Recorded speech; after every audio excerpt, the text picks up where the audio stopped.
Graças e paz, irmãos.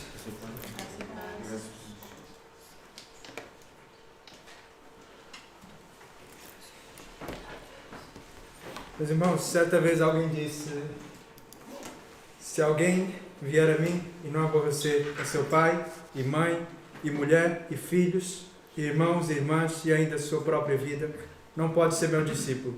Qualquer que não levar a sua cruz, se não vier após mim, não pode ser meu discípulo.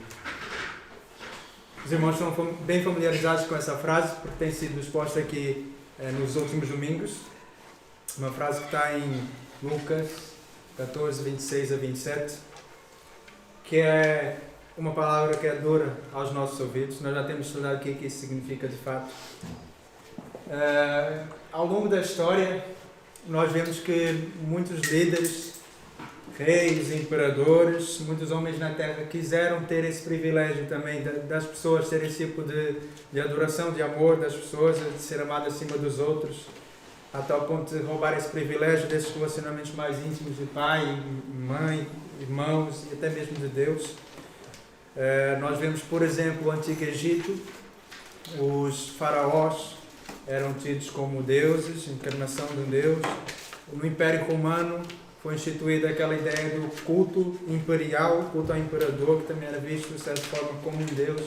E até hoje, em alguns países, por exemplo, Coreia do Norte, essa é uma realidade ainda. Um exemplo disso é a contagem dos anos. Para nós é o ano 2022, depois de Cristo. Para eles é o ano 111, desde o nascimento do líder fundador do regime. Então, olha só essa comparação, né? Existe lá também esse forte culto a esse líder. As pessoas têm que fazer vênias às estátuas, a imagem deles. Tem de ter retratos dos líderes em casa, na casa de cada um, líderes mortos, né, já morreram. E uma notícia que me deixou assim bastante chocado, mas até parece cômico. Olha só o que aconteceu por lá na Coreia do Norte. Serve como introdução aqui para o que vai ser falado. O título dessa notícia é que uma norte-coreana resgata os filhos de casa em chamas, mas é investigada por não salvar retrato dos líderes falecidos, líderes Kim falecidos. A notícia diz, umas partes: uma norte-coreana cuja casa pegou fogo está sendo investigada por não ter salvo os retratos dos dois líderes dos pais já falecidos, do país já falecidos, que os moradores são obrigados a cultuar. Embora ela tenha tido a heroica atitude de resgatar seus dois filhos pequenos, seu feito não é reconhecido como tal e a suspeita não teve permissão para cuidar das crianças no hospital até o término das investigações pelo delito de ofensa política. Os filhos dela estavam sozinhos dentro da residência que era compartilhada com outra família. Embora a segunda mãe também não tenha prestado atenção nas imagens dos ex-líderes, um agricultor que deixou a prisão recentemente por um ato violento correu para o interior do imóvel e lhe fez esse favor. Agora ele é considerado herói pelo Estado. Então, o que parece ser exigido aqui pelas autoridades desse país é que as pessoas têm que... Essa mãe deveria amar mais o imperador, ter valor pela imagem dele que estava na casa dela, só uma foto, um objeto, do que os próprios filhos. Mas vale a pena ter salvo a imagem do que os filhos do incêndio, não é? É isso que eles exigem. Agora, nós sabemos que esses líderes, imperadores, faraós, eles não são mais do que homens como nós. E é loucura o que eles exigem, porque é baseado em mentiras. Eles não são autoridades e nós vemos certa submissão a quem está sob a autoridade, sim, mas não esse tipo de adoração, esse tipo de amor. Eles não têm direito de fazer esse tipo de exigências. E quanto ao autor dessa frase, no que ele se baseia para exigir isso dos seus discípulos? Um amor maior por ele mesmo do que filhos, mulher, irmãos, irmãs, a própria vida. Quem é Jesus? Por que ele disse isso? Vamos abrir nossas Bíblias em Colossenses capítulo 1. Colossenses capítulo 1, versículos de 15 a 20.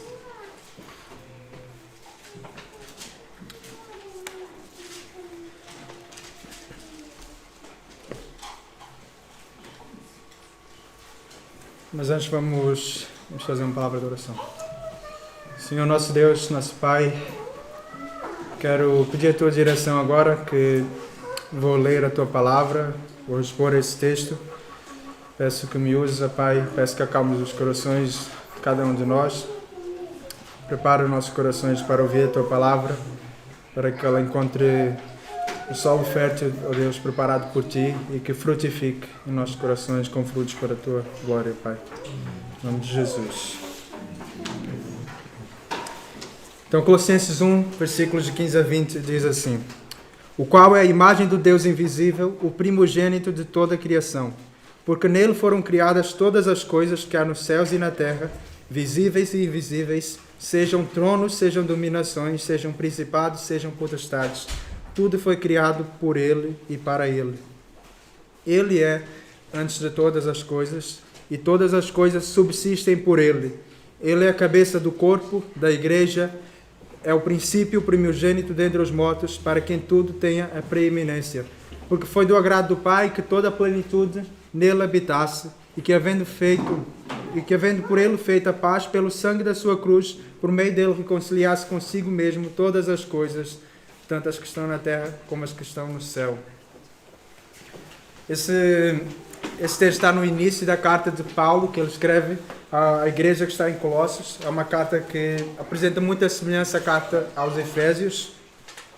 Paulo começa por introduzir com ações de graças, com intercessão, faz uma exposição profunda sobre Cristo, sobre o Evangelho, dá uma base doutrinária e termina com admoestações e, por fim, saudações na carta. Há um tom de uma certa urgência, uma guerra espiritual, um combate e oração, como podemos ver nos seguintes versículos. Não cessamos de orar por vós, capítulo 1, versículo 9, porque quero que saibais quão grande combate tenho por vós, capítulo 2, versículo 1, e no capítulo 4, versículo 12, saúda-vos Epáfras, que é dos vossos, servo de Cristo, combatendo sempre por vós em orações, para que vos conserveis firmes, perfeitos e consumados em toda a verdade de Deus. A preocupação de Paulo era que eles estivessem fundamentados na verdade, para que não deixassem levar pelos falsos ensinos, pelos enganos que estavam a surgir. Então, por isso, esse combate em oração. Essa preocupação é expressa por Paulo no capítulo 2, versículo 4, e digo isto porque para que ninguém vos engane com palavras persuasivas, e mais à frente no versículo 8, tendo cuidado para que ninguém vos faça presa sua por meio de filosofias e vãs sutilezas, segundo a tradição dos homens, segundo os rudimentos do mundo, e não segundo Cristo. Então, essa era a preocupação de Paulo quando ele escreveu isso, era fundamentar a verdade. E em resumo, ele queria deixar bem claro nessa epístola a resposta para duas perguntas. A primeira, quem é Jesus? E a segunda, o que é que isso implica na vida dos seus discípulos? Hoje nós vamos focar na resposta a essa primeira pergunta, quem é Jesus? Porque também já temos respondido a segunda pergunta de certa forma, com base nesse texto em Lucas 14, e aqui em Colossenses também é cheio de admoestações com base nisso. Mas vamos focar então nesses versículos de 15 a 20 que mostram quem é Jesus. O versículo 15 começa então, ele é a imagem do Deus invisível, o primogênito de toda a criação.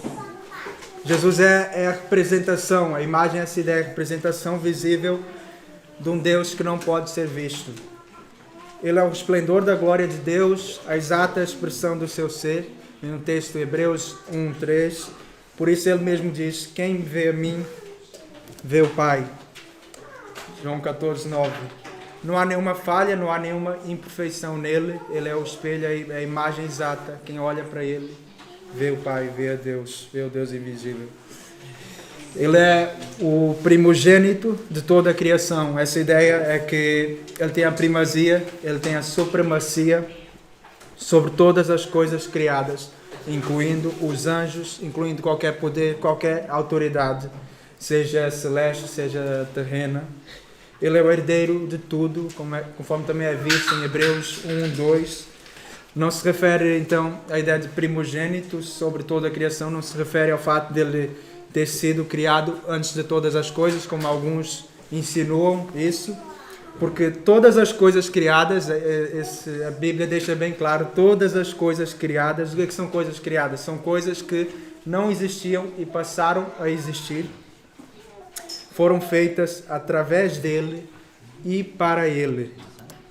Tudo foi criado por ele e para ele. Contexto imediato do texto, versículo 16. Tanto coisas visíveis como invisíveis. João também apresenta Jesus trazendo essa mesma linguagem, acrescenta também. Todas as coisas foram feitas por ele e sem ele nada do que foi feito, ou seja, nada do que é criado, do que passou a existir, nada do que foi feito se fez. Nenhuma só dessas coisas que tiveram início existiu sem Jesus. Ou seja, ele mesmo não pode ter sido criado, porque ele teria que ter sido criado também por si mesmo, porque também é um argumento inválido. Se ele próprio criou tudo que é criado, ele não pode ele mesmo ter sido criado. É uma lógica que pode ser argumentada também quando alguém tentar, com palavras de persuasão, nos induzir de que Jesus foi criado, foi a primeira criatura de Deus e depois disso é que por meio dele Deus criou tudo, mas não. Ele mesmo, sem ele, nada do que foi feito se fez. João 1,3, um pouco antes desse versículo, ele também transmite, ainda já começa o Evangelho com essa ideia bem clara, para que ninguém nos engane. A própria estrutura gramatical como isso é formada, artigos definidos, não é um Deus qualquer, ele é o próprio Deus. No princípio era o Verbo, e o Verbo estava com Deus, e o Verbo era Deus. Essa ideia do era, do estava, é o mesmo verbo que indica que ele já existia, sempre existiu. No princípio, ou seja, no início do tempo, ele já existia, ele não foi criado no início, ele já existia no início, além do tempo, além da criação. O versículo 17 também indica essa mesma ideia. Ele é antes de todas as coisas. Acho que é até mais forte entender isso quando, ao citar o passado, antes de todas as coisas, ele usa o presente do indicativo. Ele é antes de todas as coisas, realçando ainda mais essa ideia de eternidade, de ele não ser... não está ligado ao tempo, está além do tempo. E é citado também ainda mais forte pela própria boca de Jesus, em João 8:58, antes que Abraão existisse, eu sou. Não é antes que Abraão existisse, eu era. Eu sou. Então Jesus deixa bem claro que ele nunca foi criado, porque sempre existiu. E sendo a representação exata do Deus invisível, ele é também o próprio Deus. O versículo 16 continua: porque nele foram criadas todas as coisas que há nos céus e na terra, as visíveis e as invisíveis. Dentro do contexto imediato desse texto, entendemos que Jesus não somente trouxe coisas à existência, essa ideia de nele foram criadas, ele não trouxe coisas à existência para simplesmente existirem, passarem a existir independente dele. Ele trouxe coisas à existência, criou tudo para que fosse dependente dele, para que existisse nele mesmo, e para permanecer em existência, ele deveria, as coisas devem permanecer nele para que permaneçam a existir conforme, segundo o objetivo para o qual foram criadas. O contexto é dito no versículo a seguir: e todas as coisas subsistem por meio dele. Uma ideia que também está em Hebreus 1:3, sustentando todas as coisas pela palavra do seu poder. Então Jesus, ele é não somente o Criador, mas também o sustentador de toda a sua criação. Nós não fomos criados para estar à parte do Criador, viver de uma forma independente dele. É muito interessante esse aspecto. Voltando ao 16, ele continua: sejam tronos, sejam dominações, sejam principados, sejam potestades. Ou seja, todos aqueles que exercem alguma autoridade ou algum poder sobre a criação. Atenção, é sobre a criação, não é sobre ele mesmo. Sejam seres celestiais ou terrestres, sejam seres visíveis ou invisíveis. Então estamos a falar de governos do mundo, estamos a falar de governos dos anjos, do reino celestial, desse reino espiritual. Todos eles foram criados por Cristo e estão sujeitos debaixo da autoridade de Cristo, debaixo da autoridade suprema daquele que os criou. Então o texto deixa bem claro, a palavra deixa bem claro, o livro de Hebreus também deixa bem claro que Jesus não é somente mais um, como se fosse um anjo ou um arcanjo ou como se fosse o arcanjo Miguel, ou o maior dos anjos, não. Jesus, ele não é só mais uma autoridade, ele é o criador de todas essas autoridades. Ele está acima de todas elas e tem poder sobre elas, porque foi ele que as fez. O texto continua, tudo foi criado por ele e para ele. E essa expressão, para ele, é uma expressão muito profunda, muito interessante e pode ter algumas implicações na nossa vida. A ideia aqui é que cada uma das coisas tem um propósito, uma finalidade específica. É por isso é importante ter essas verdades em mente para que ninguém nos engane com ideias enganadoras como a teoria da evolução. A teoria da evolução é uma teoria que afirma que as coisas foram acontecendo e por produto de probabilidades foram surgindo ao acaso e nós somos uma mera existência de umas probabilidades de um acaso, sendo que aqui diz claramente que tudo foi criado para ele, um propósito. Nada foi criado ao acaso, nada surgiu ao acaso, nenhuma das coisas mais pequenas que Deus criou foi ao acaso. Tudo foi criado, desde os pequenos átomos até as grandes galáxias, o universo, tudo foi criado para ele. E essa ideia esse para, ele pode indicar pelo menos duas ideias do que eu tirei do estudo da palavra. Uma ideia é que tudo foi criado diante dele, foi criado em sua presença, com a ideia de que ele planeou todas as coisas, planeou cada detalhe, que ele conhece cada detalhe, que ele se importa com cada pequeno detalhe das coisas mais ínfimas da criação. Essa ideia nós vemos espalhada ao longo das Escrituras. Não é somente uma questão do relacionamento de Deus com o homem, ele se importa mesmo com cada criatura, cada coisa que ele criou. Ele tem uma ação, uma relação, ele tem autoridade sobre todas essas coisas, sobre elementos da natureza, inclusive. Nós podemos ver completo nos Salmos, o cuidado que Deus tem pela sua criação em vários aspectos. Podem ler, anotar o Salmo 104, por exemplo, é algo que reflete bem essa ideia. E a segunda ideia de ser para ele é uma ideia que talvez a mais óbvia a ler o texto em português, é que tudo foi criado para o uso dele, para servir a ele. Em outras palavras, cada coisa é criada para depender de Cristo e para servir a sua vontade e os seus propósitos. Cada coisa que ele criou foi criada para depender dele, para servir a sua vontade e os seus propósitos. E isso redunda em glória para Deus. Podem anotar, quem está a escrever essa frase, cada coisa é criada para depender de Cristo e para servir a sua vontade e os seus propósitos. É uma frase que marcou bastante nos meus estudos, que acho que transmite muito bem essa ideia desses versículos iniciais.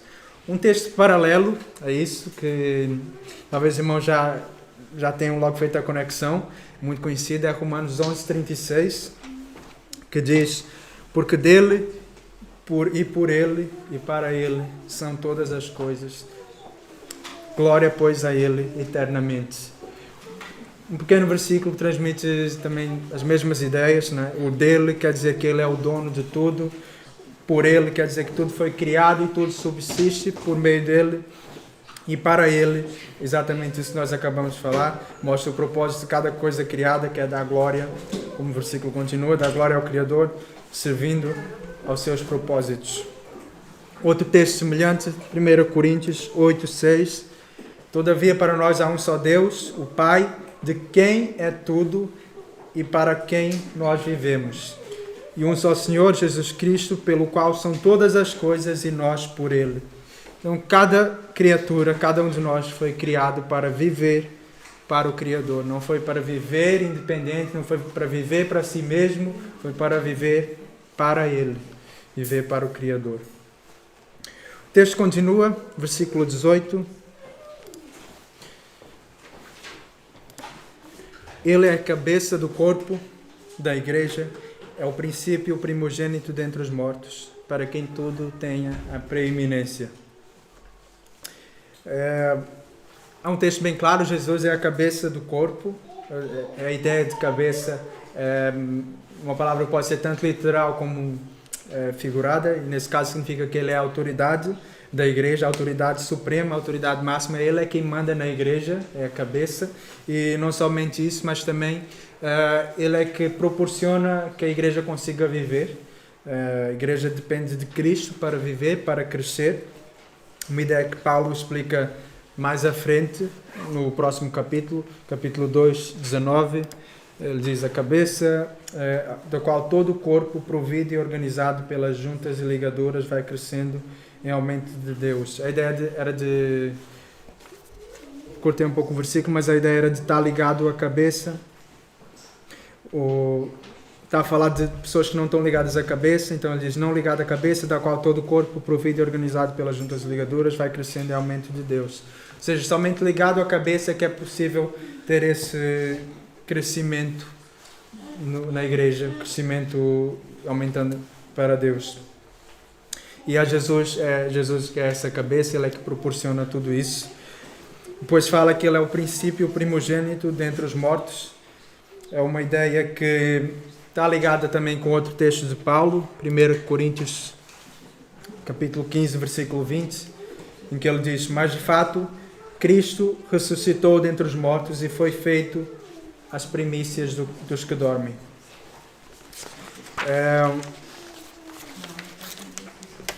É interessante notar que Cristo é dito aqui como o primogênito dentre os mortos, e a ideia aqui de ressurreição.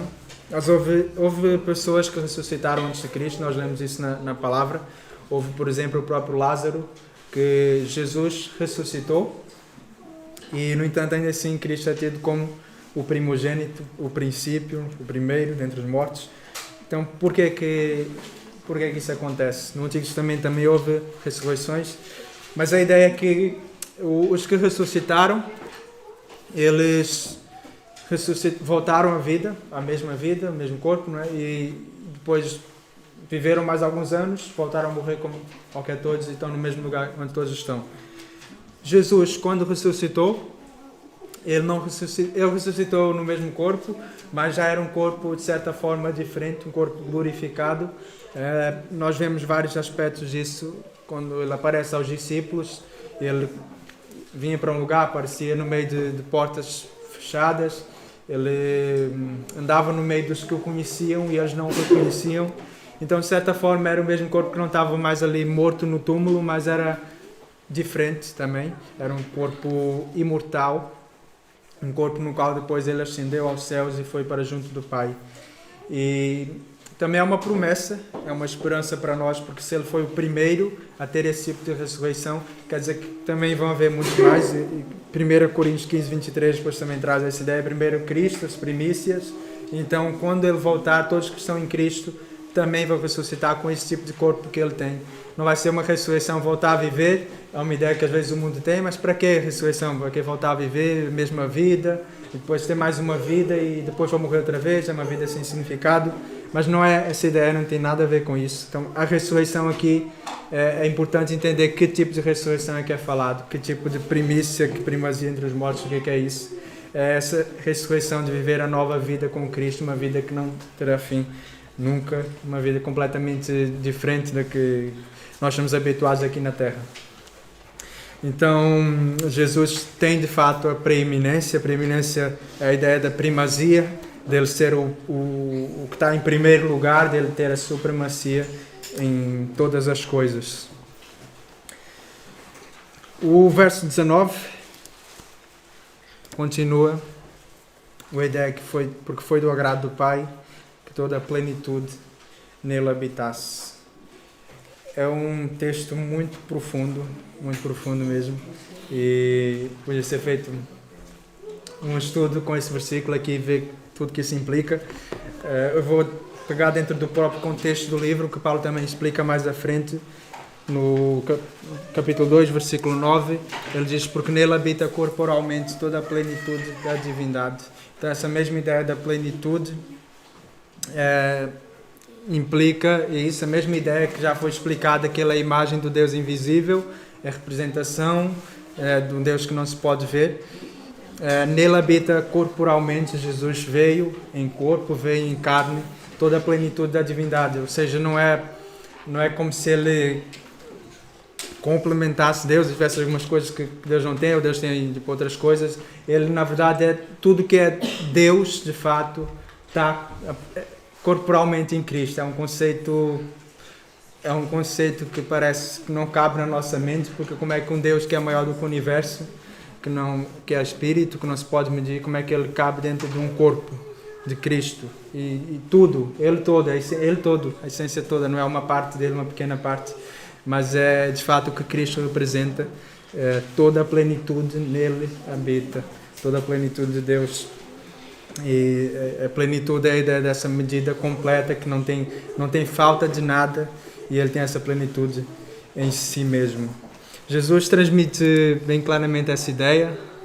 João 14, 8 a 10, quando um de seus discípulos, Filipe, pergunta: Senhor, mostra-nos o Pai, o que nos basta. Disse-lhe Jesus: estou há tanto tempo convosco e não me tendes conhecido, Filipe. Os discípulos só conheciam Jesus na carne, só conheciam Jesus ali de um Jesus físico, um homem, um grande homem, talvez um Messias, um rei, mas não conhecia de fato quem era Jesus. Ou seja, pedem para mostrar o Pai. Jesus: não me tendes conhecido, Filipe. Quem me vê a mim, vê o Pai. E como dizes tu, mostra-nos o Pai. Não crês tu que eu estou no Pai e que o Pai está em mim? As palavras que eu vos digo, não as digo de mim mesmo, mas o Pai que está em mim é quem faz as obras. Então, se como Filipe nós também queremos ver o Pai, nós queremos conhecer a Deus, queremos ter esse relacionamento com Deus, é somente por meio de Jesus, porque Ele é o próprio Deus. Isso também já invalida todas as religiões que o homem cria, todos os caminhos que ele tenta, seja por meio de um erro que estava existindo na igreja dos Colossenses, que era a ideia de que eles tendo uma disciplina muito rígida do corpo, o asceticismo, era um erro muito... que também até hoje é pregoado em muitas religiões orientais, por exemplo, essa ideia de que se eu for bem disciplinado, se eu me abster dos prazeres e tudo mais, eu vou encontrar o meu caminho para Deus. Ou vários outros tipos de religiões são criadas, criando caminhos diferentes, mas de fato é só por meio de Cristo que nós vamos ver o Pai. Ele vai nos revelar o Pai. Ele não é somente como se fosse uma ponte para o Pai, porque Ele próprio é a revelação do Pai. Então, indo a Ele, nós já estamos a ir ao Pai e vamos conhecer o Pai, conhecer o Deus Criador, nosso Pai que nos adotou e nos criou. É somente por meio de Cristo, e fora dele é impossível, porque Deus é invisível. Ninguém vai encontrar a Deus se não for por meio da pessoa de Cristo.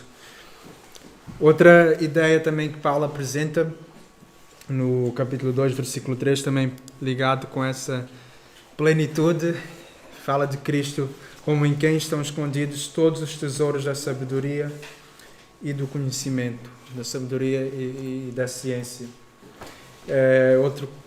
Outro texto que podia ser muito abrangido aqui para a área académica, implicações do que é que isso pode ter na nossa vida. Não vou focar muito nisso agora, mas basta saber essa verdade. Em Cristo, Ele é o Criador de todas as coisas, então tudo que nós estudamos na escola, as ciências, as biologias, matemáticas, psicologias humanas e tudo que é para se conhecer, para se estudar, pode ser encontrado em Cristo, porque nele tudo da sabedoria, da ciência, Ele criou tudo, então obviamente Ele é que vai deter o conhecimento de todas as coisas, e nós podemos e devemos sim investigar o que Ele criou e tudo mais, mas só vamos encontrar a verdade completa nele.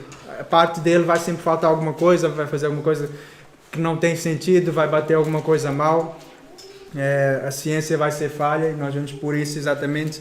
Muitos dos primeiros cientistas eram pessoas que temiam a Deus, queriam conhecer a Deus, e por isso estudavam a ciência, e hoje parece que se afastou tudo. Eles vêm com cada teoria absurda com base nas ciências deles, que depois rapidamente pode ser refutado. Então hoje eles acreditam de uma forma, amanhã acreditam de outra, porque eles não estão em Cristo. Não procuram em Cristo, através de Cristo, através de quem criou toda a natureza, não procuram esses mistérios da sabedoria e da ciência. Então isso traz uma grande implicação para nós, nos nossos trabalhos, naquilo que nós fazemos, nos nossos estudos. É para conhecer a Cristo, no fundo, é para buscar mais dele, e nós podemos nos aproximar mais dele se queremos, de fato, conhecer também aquilo que ele criou e nos maravilhar com essa natureza, tudo que ele fez. E, por fim, Paulo conclui com uma exposição do Evangelho, uma breve exposição do Evangelho, a partir do versículo 20. Ele diz que, havendo por ele feito a paz pelo sangue da sua cruz, por meio dele reconciliasse consigo mesmo todas as coisas, tanto as que estão na terra como as que estão nos céus. No versículo 21, ele mostra que, por causa de uma ideia de um momento hostil a Deus, hostil à ideia de inimizade, de ser inimigo, um momento que é revelada pelas obras más que nós praticamos, nós estávamos separados, estranhos a Cristo. O que mostra, dentro desse contexto, analisando os versículos que foram expostos, mostra um grande problema na criação. Voltando atrás, tudo foi criado por Cristo e para Cristo, e agora tudo vive como inimigo de Cristo, em rebelião a Ele. É um problema que não afetou só os homens, mas afetou toda a criação, como Paulo diz, Romanos 8, 19, 22. A ardente expectativa da criação guarda a revelação dos filhos de Deus, pois como a criação está sujeita à vaidade, não por sua própria vontade, mas por causa daquele que a sujeitou, na esperança de que a própria criação será libertada do cativeiro e da corrupção, para a liberdade da glória dos filhos de Deus. Porque sabemos que toda a criação a um só tempo geme e suporta angústias até agora. Então, toda a criação, tanto no céu como na terra, foi de alguma forma corrompida, estragada pelo pecado. Passou a haver um problema entre Deus e a criação que tinha sido criada para Ele, para servi-lo. Nós lemos também, já no relato da queda, o que causou isso, quando Adão peca, depois de ele pecar, Gênesis 3:17, Deus diz: maldita é a terra por tua causa. A criação foi amaldiçoada para, em vez de servir aos propósitos de Deus, servir para o que ela foi criada, a criação passou a ser, de certa forma, inútil, fútil, essa ideia que traz a vaidade, que está aí no versículo, a criação está sujeita à vaidade, vazia de propósito. É a mesma palavra, não é somente a criação no sentido da natureza e tudo, porque é a mesma palavra que Paulo usa em Efésios capítulo 4, 17, para descrever o modo de viver dos gentios. É a mesma palavra vaidade, no fundo, que quer dizer que alguém que vive segundo os seus próprios pensamentos, ou seja, o homem natural, todas as pessoas que não nasceram de novo, eles vivem de acordo com os seus próprios pensamentos, de acordo com a sua própria vontade, não de acordo com a vontade de Deus. Vivem para si mesmos e não para Deus. Isso é o quê? É uma vida fútil. Não viver de acordo com a vontade de Deus é uma vida sem sentido, uma vida vazia de propósito. Por mais que a gente tente inventar propósitos da vida, ela vai ser vaidade das vaidades. É uma coisa sem sentido, é uma coisa que é inútil. É isso que descreve a vida. Pelo menos assim, quando eu penso na minha vida, das coisas que mais me dói, que mais mexe, assim, é o fato de eu viver. O que é que seria eu viver? Minha vida depois não ter significado nenhum. Para que eu estou aqui? Se é só o produto, é só um conjunto de átomos, isso tudo é das coisas que mais mexe, que eu acho que está intrínseco. Nós queremos ter um significado na nossa vida, queremos ter um propósito. E viver a vida natural do homem, na verdade, é vazia de propósito. Por isso o homem anda sempre de um lado para o outro a tentar procurar alguma coisa que o satisfaça, que o traga algum propósito, alguma coisa. Para alguns é o dinheiro, é o trabalho, é o prazer, é viver sempre voltado para o seu próprio egoísmo, mas sempre, ou para alimentar o orgulho. Mas é isso que reflete, no fundo, toda a natureza, coisa vazia de propósito, porque se afastou do propósito para o qual foi criada, para Ele, para o Criador. Então vem Cristo nesse versículo 20, voltando outra vez, Cristo vem reconcilia. Uma das palavras, das ideias desse reconciliar, é trazer de volta um estado de harmonia anterior. É interessante que Ele é o próprio reconciliador de todas as coisas criadas, incluindo a humanidade, e Ele reconcilia consigo mesmo. Mostrando outra vez, quando nós falamos que Cristo é o caminho para nos reconciliar com o Pai, com Deus, também é a mesma coisa dizer que Ele nos reconcilia consigo próprio. E qual a finalidade dessa reconciliação? Qual o propósito dele nos ter reconciliado? O próprio texto explica, não é preciso especular. Não é meramente nos livrar do inferno, tanto é que aqui nem fala assim explicitamente, mas é para nos apresentar diante dele santos e repreensíveis. Repreensíveis é a ideia de sem acusação, de sem falhas e inculpáveis diante dele. Versículo 22 traz essa ideia. No fundo é restaurar, a reconciliação é restaurar o propósito para o qual fomos criados, de sermos dele e vivermos para ele. E como é que ele faz isso? Ele faz isso por meio da paz, pelo sangue na cruz, perdoando todos os nossos pecados, que era aquilo que dava inimizade entre nós e Deus. Ele leva sobre si a ira de Deus, que estava sobre nós, a justa ira de Deus, uma ira que... Por que é justa? Porque ele nos criou para um propósito, nós agimos em rebeldia contra ele, então estávamos sobre a ira dele por causa dos nossos pecados, e ele vem e vai naquela cruz e com seu sangue afasta a ira de Deus, leva sobre si a ira de Deus, que trazia essa hostilidade que impedia que nós vivêssemos em harmonia com o nosso Deus. Ele faz isso dando-nos uma nova vida, um novo coração, porque o versículo 21 outra vez ele fala de uma mente, não é? Éramos inimigos no entendimento, não é somente uma questão de ações e de perdoar os pecados, é preciso uma nova mentalidade, uma mentalidade que não é hostil.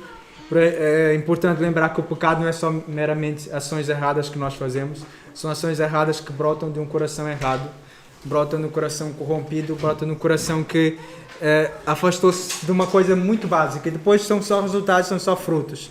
A coisa básica em vez de viver para o que foi criado, viver para Deus, passa a viver para si mesmo. O egocentrismo e o teocentrismo. Esse é o problema do coração que Jesus veio corrigir, para que depois as nossas ações pudessem não ser inimigas de Deus, mas fossem ações reconciliadas com Ele, em harmonia com Ele. Então é isso que Cristo nos faz, dar uma vida segundo Deus, ao invés de uma vida contrária a Ele. Paulo explica mais à frente, outra vez, versículos 13 e 14 do capítulo 2.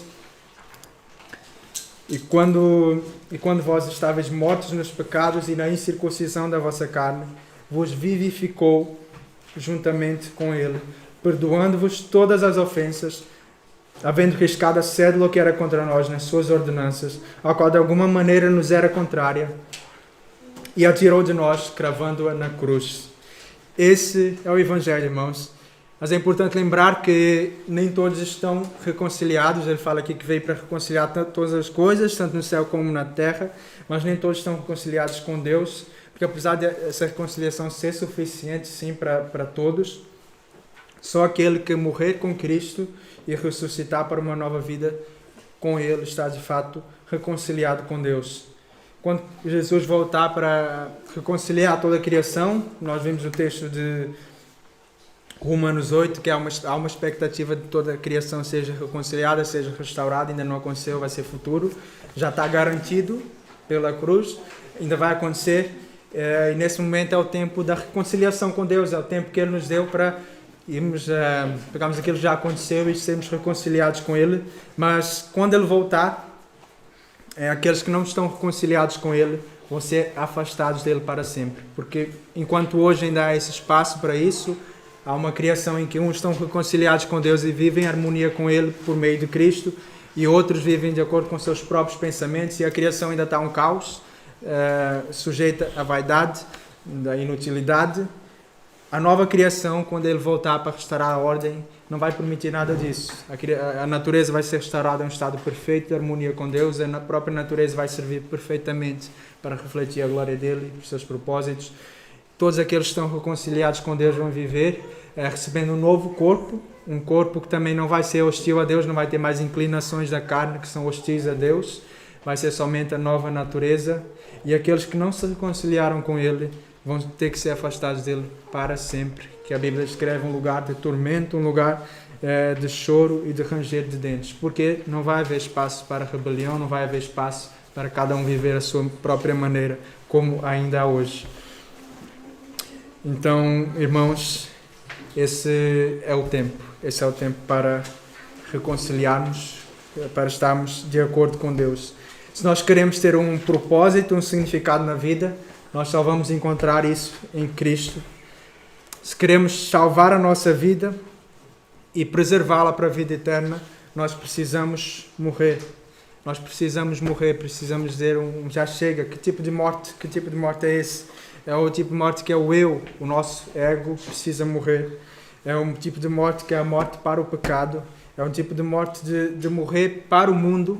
É a morte dos propósitos. Não vou mais servir aos propósitos e ambições do mundo.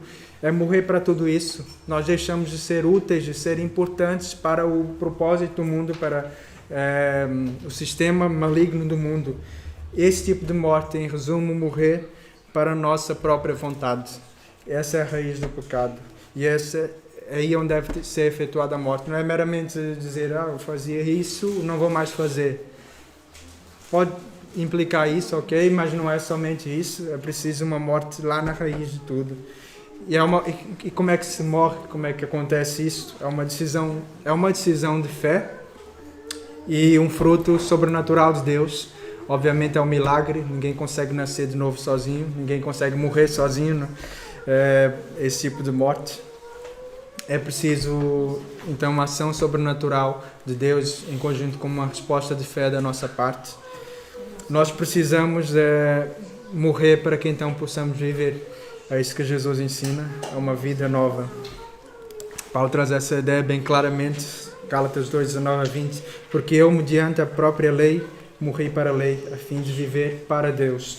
Estou crucificado com Cristo, logo já não sou eu, não sou a minha vontade, não é mais o que importa, que vive, mas é Cristo que vive em mim.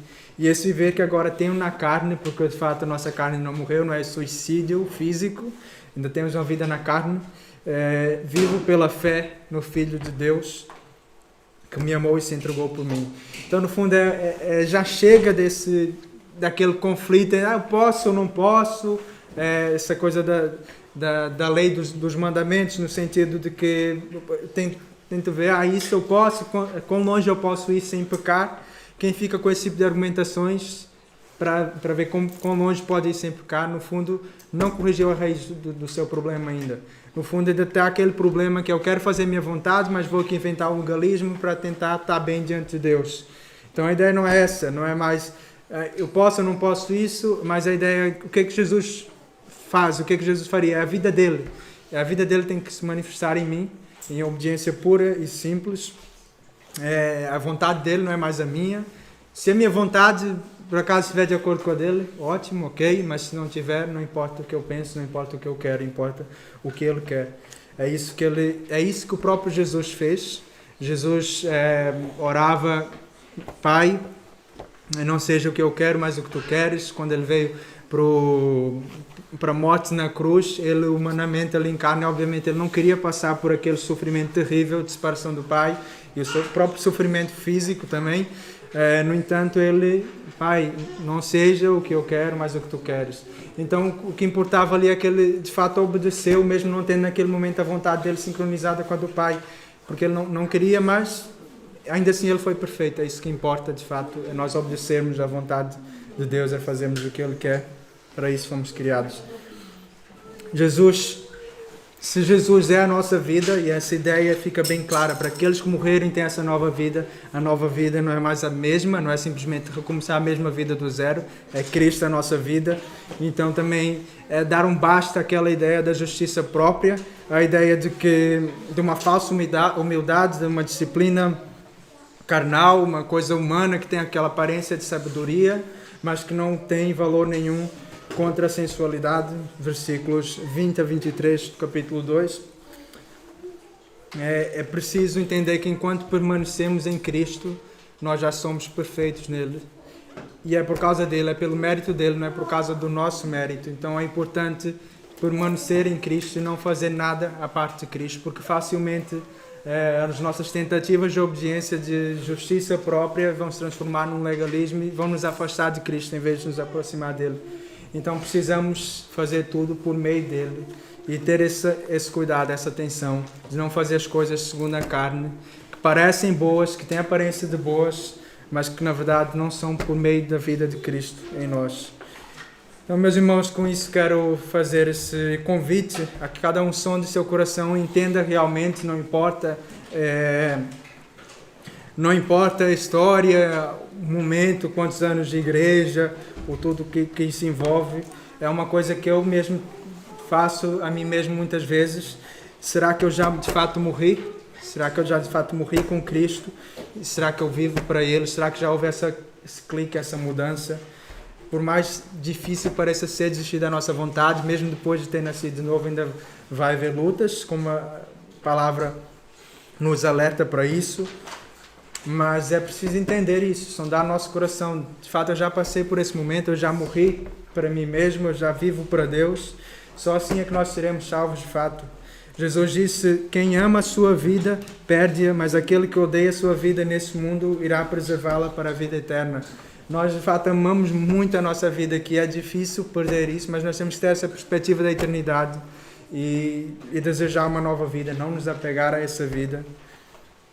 E se de fato nós já morremos, se a nossa vida antiga já morreu com Cristo, se a resposta àquela primeira sondagem é um sim, a pergunta agora, o convite agora que eu deixo é: será que nós temos de fato levado uma vida digna do Senhor? Foi para isso que Paulo escreveu esse texto. Ele no capítulo 1, versículo 10 traz essa ideia.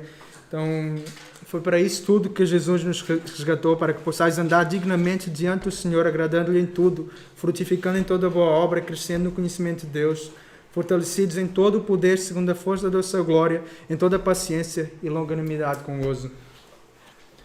Então, se já morremos com Ele, é o primeiro passo, não adianta tentar fazer isso sem passar pelo primeiro. Então, quais são as áreas que precisamos crescer no conhecimento de Deus, que precisamos ser aperfeiçoados no seu poder, para que possamos ser agradáveis a Ele, possamos viver uma vida digna dEle. O que é que resta na nossa carne dessas obras do velho homem que precisamos despir disso? Será que é impureza, avareza, ira, palavras torpes, mentiras? O que é que precisamos revestir do novo homem? É misericórdia, é bondade, é mansidão, paciência, perdão, submissão, obediência. Apesar desse momento do morrer para o eu ser ali uma coisa, uma obra sobrenatural que acontece no momento, depois disso ainda há muita coisa, muito trabalho de despir, revestir. É uma linguagem tanto aqui em Colossenses 3 como também em Efésios, capítulo 4 a 6, as ideias mais práticas. E é um texto que eu quero deixar com os irmãos para refletirem em casa também à luz dessas perguntas. O que é que, no fundo, essa mensagem é também uma continuação, uma base para aquilo tudo que nos tem sido exigido por Jesus, se queremos ser seus discípulos. O que é que significa ser discípulo de Jesus e a nossa necessidade de produzir frutos. Leiam então Efésios 4 a 6, Colossenses 3 a 4, são textos bastante conhecidos, mas nesse espírito de sondar realmente o que é que nós precisamos, se precisamos morrer, já morremos ou não, e o que é que precisamos, se já morremos, o que é que precisamos melhorar na nossa vida, de despir e de revestir, para que possamos viver uma vida digna daquele que é digno, porque ele de fato é digno. E com isso quero concluir com essa frase que nós começamos. Porque nós vimos aqui que, ao contrário daqueles homens, como aquele líder da Coreia do Norte, o que ele exige é um absurdo, é uma loucura. O que Jesus exige não é uma loucura, porque ele é o próprio Deus, Ele é o Criador, Ele nos criou, nós fomos criados por Ele e para Ele. Então o que Ele exige aqui não é loucura, é a exigência de Deus, de um Deus, de alguém que é digno. E com isso quero concluir: se alguém vier a mim e não o aborrecer a seu pai, mãe, mulher e filhos, irmãos e irmãs, e ainda também a própria vida, não pode ser meu discípulo. E qualquer que não levar a sua cruz e não vier após mim, não pode ser meu discípulo. É isso, Deus abençoe.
igual.